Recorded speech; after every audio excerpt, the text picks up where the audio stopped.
Aucune forme de sagesse, même la plus profonde et la plus éclatante, n'a jamais été capable d'effacer, de corriger ou de faire disparaître les imperfections qui résident en nous, tant dans notre corps que dans notre âme. Ce qui fait partie de notre essence, ce qui nous est propre et qui nous accompagne dès notre naissance, ce qui est inscrit dans les fondements mêmes de notre nature humaine, reste indélébile malgré tous nos efforts. Certes, l'art, la discipline, la maîtrise de soi et l'éducation peuvent tempérer ces défauts, en atténuer les effets ou leur expression, mais il ne saura jamais les supprimer complètement. Il serait illusoire de croire que les faiblesses naturelles de l'homme peuvent être éradiquées par quelque forme d'enseignement, aussi rigoureux soit-il, ou par l'accumulation de l'expérience.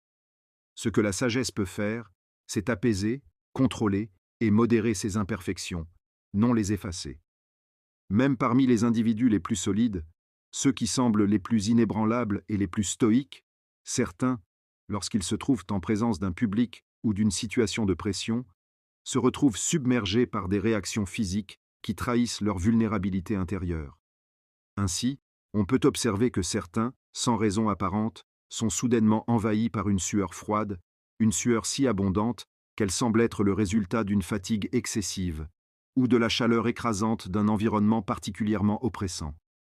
Cette réponse corporelle n'est pas le fruit d'un simple malaise, mais bien l'expression d'une fragilité humaine inhérente à notre nature, une faiblesse qui ne peut être maîtrisée par la seule volonté ou par l'exercice du contrôle de soi. Il en est d'autres encore dont les jambes, pourtant habituellement solides et stables, semblent soudainement se dérober sous leur poids lorsqu'ils doivent prendre la parole en public ou lorsqu'ils se trouvent confrontés à une situation qui les dépasse. Leurs jambes tremblent, vacillent, comme si elles perdaient leur soutien naturel, comme si la force qui les animait jusque-là était soudainement dissipée. C'est là une autre manifestation de la nature humaine qui échappe à la rationalité et à la sagesse. Rien, ni l'éducation, ni la pratique, ni la répétition de l'action, ne saurait empêcher ces faiblesses de se manifester. D'autres encore connaissent un phénomène plus subtil, mais tout aussi révélateur de notre condition humaine. Un claquement des mâchoires, involontaire et incontrôlable, qui se produit dans les moments de tension ou de stress. Ce mouvement incontrôlé, qui semble indiquer une faiblesse de la volonté ou une défaillance du corps, est un exemple frappant de cette vulnérabilité humaine que l'on ne peut effacer par le seul effort. La langue, à son tour, peut se perdre dans ses propres mouvements, hésiter, se bloquer dans la bouche, incapable de trouver les mots justes, comme si elle se refusait à obéir aux ordres du mental. Les lèvres, elles aussi, se crispent, se contractent sous la pression du moment.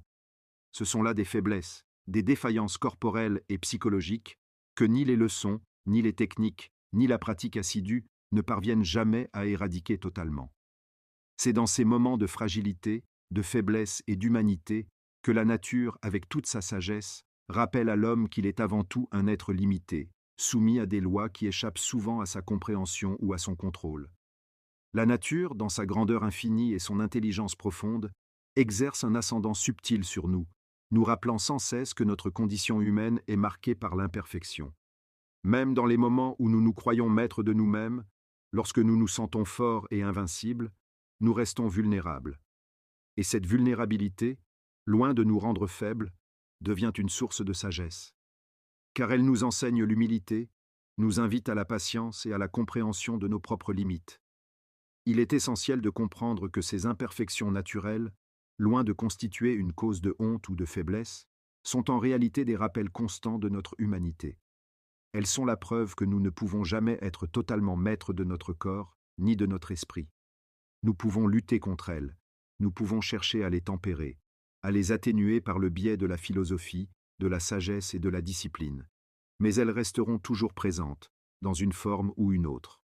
Et c'est là que réside la grandeur du stoïcisme.